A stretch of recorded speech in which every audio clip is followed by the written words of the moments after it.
Good evening everyone. मैं नेहा आज आप लोग के सामने एक नया टॉपिक लेकर आई हूँ जो कि कम्युनिटी हेल्थ नर्सिंग का टॉपिक है। और ये टॉपिक जो है आपके जो भी जीएनएम के स्टूडेंट्स हैं या जो बीएससी नर्सिंग के स्टूडेंट्स हैं वो कम्युनिटी जो सब्जेक्ट पढ़ते हैं उनमें ये टॉपिक ज़रूर होता है। और ये टॉपिक हर थियरी एग्ज़ाम में, हर वाइवा एग्ज़ाम में और जितने भी आप कॉम्पिटिटिव एग्ज़ाम में भी बैठोगे तो आपको इस टॉपिक से एक या दो क्वेश्चन ज़रूर देखने को मिलते हैं। तो ये बहुत ज़्यादा इम्पोर्टेंट है, इसको हम ध्यान से पढ़ेंगे। तो क्लास को शुरू करने से पहले एक motivational thought, first deserve then desire. First deserve then desire मतलब इसका मतलब क्या है कि जो चीज़ आप पाने की इच्छा रखते हो या जो चीज़ आपको लाइफ में चाहिए उस चीज़ के लिए पहले आपको डिज़र्विंग बनना पड़ेगा। पहले आपको डिज़र्व होना पड़ेगा उस चीज़ के लिए, आप उस लायक बनो तभी आप उस चीज़ को पा सकते हो। तो चलिए क्लास को शुरू करते हैं। टर्मिनोलॉजी, जो पहली टर्मिनोलॉजी है वो है एंडेमिक। एंडेमिक का मतलब है a disease which is constantly maintain in a geographical area. मतलब एक जियोग्राफिकल एरिया में कोई एक ऐसी डिजीज जो कॉन्स्टेंटली मेंटेन है, मतलब लगातार बनी हुई है उस एरिया में, तो हम उसको कहते हैं एंडेमिक। एपिडेमिक का मतलब होता है sudden outbreak of the disease in geographical area. मतलब एक जियोग्राफिकल एरिया में और सडन किसी बीमारी का आना, उसको हम बोलते हैं एपिडेमिक। और पैंडेमिक मतलब एक लार्जर स्केल पे अगर बीमारी जो है वो फैल रही है, मतलब कंट्री टू कंट्री, तो हम उसको बोलते हैं pandemic. Endemic, epidemic and pandemic. Endemic में आपको याद रखना है constantly maintain in a geographical area, मतलब लगातार ये डिजीज जो है वो बनी हुई है। एपिडेमिक में आपको याद रखना है सडन आउटब्रेक, मतलब अचानक से वो बीमारी जो है वो इनिशिएट हुई है। पैंडेमिक में आपको लार्जर स्केल याद रखना है कि लार्ज स्केल पे वो जो है बीमारी हो रही है, तो हम उसको बोलेंगे पैंडेमिक। फिर हम बात करेंगे क्वारंटीन और आइसोलेशन की। ये वर्ड्स जो है ये बड़ा ही कॉमन है और जब से कोविड इन्फेक्शन आया तभी से हमने इस वर्ड को सुना और तब से ये हमारे लाइफ का एक पार्ट हो गया है कि क्वारंटीन और आइसोलेशन। तो इसमें डिफरेंस क्या है? इसमें छोटा सा डिफरेंस है क्वारंटीन और आइसोलेशन में। क्वारंटीन का मतलब होता है कि जो सस्पेक्टेड पर्सन है, कंफर्म नहीं, जो सस्पेक्टेड पर्सन है, जो लग रहा है कि ये इन्फेक्टेड पर्सन के कांटेक्ट में आया है, उसको मैक्सिमम पीरियड ऑफ इन्फेक्टिविटी तक अलग करके रखना।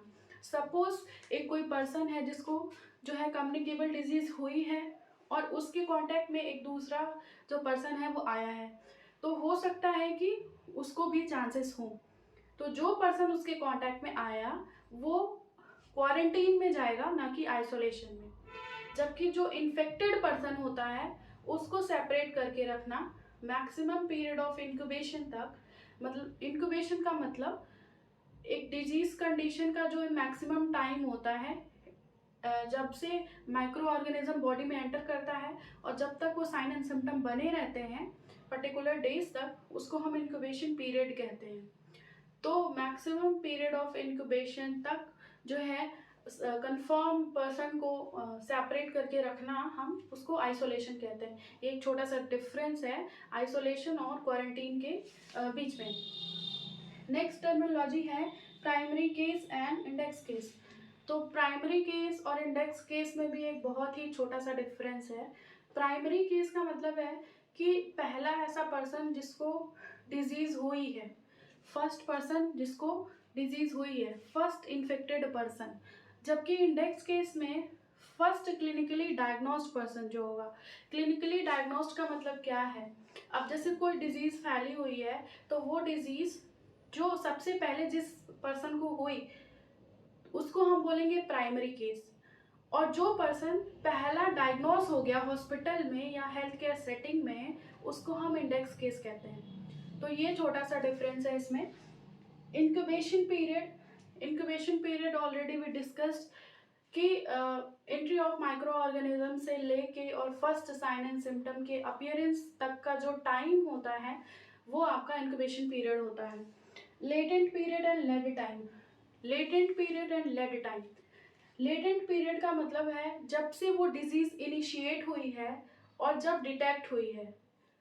जब कोई बीमारी शुरू हुई और उसकी हमने जांच कराई, डिटेक्ट हो गई, तो वो आपका लेटेंट पीरियड हो जाएगा। लेकिन डिटेक्शन से साइन एंड सिम्टम आने तक का जो टाइम है वो लेड टाइम होता है। लेटेंट टाइम का मतलब बीमारी हुई, हमने डिटेक्ट कर लिया उसको, that is latent. Lead time का मतलब डिटेक्ट कर लिया और साइन एंड सिम्टम आया, वो बीच का जो ड्यूरेशन है वो आपका लेड टाइम है। तो ये छोटे छोटे जो डिफरेंस हैं इसको याद रखना बहुत ज़्यादा ज़रूरी है। और इसमें जो आपको पॉइंट्स, की पॉइंट्स जो याद रखने हैं, एपिडेमिक में आपको कॉन्स्टेंटली मेंटेन याद रखना है, एंडेमिक में आपको कॉन्स्टेंटली मेंटेन याद रखना है, एपिडेमिक में आपको सडन आउटब्रेक याद रखना है, पैंडेमिक में आपको लार्जर स्केल याद रखना है, क्वारंटीन में सस्पेक्टेड पर्सन को हम सेपरेट कर रहे हैं तो सस्पेक्टेड पर्सन आपको याद रखना है, और आइसोलेशन में इन्फेक्टेड पर्सन को हम सेपरेट कर रहे हैं तो इन्फेक्टेड पर्सन याद रखना है। प्राइमरी केस में first infected person, index case में clinically diagnosed. Incubation period already हमने पढ़ा है कि माइक्रो ऑर्गेनिज्म जब से एंटर कर रहा है और पहला साइन एंड सिम्टम आया। लेटेंट पीरियड बीमारी हुई और डिटेक्ट हुई, तो आपको इनिशिएशन और डिटेक्शन याद रखना है, और इसमें आपको डिटेक्शन और appearance of sine and symptom याद रखने हैं। तो ये कुछ टर्मिनोलॉजी है जो कि बहुत ज़्यादा इम्पोर्टेंट है किसी भी एग्ज़ाम के लिए, चाहे वो थियरी हो, चाहे वो प्रैक्टिकल हो, या फिर कॉम्पिटिटिव एग्ज़ाम हो। तो इस की पॉइंट्स को बस आप याद रखो, आपको ये टर्मिनोलॉजी कभी नहीं भूलेगी।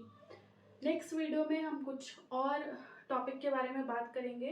तब तक के लिए keep studying and keep smiling. Thank you so much.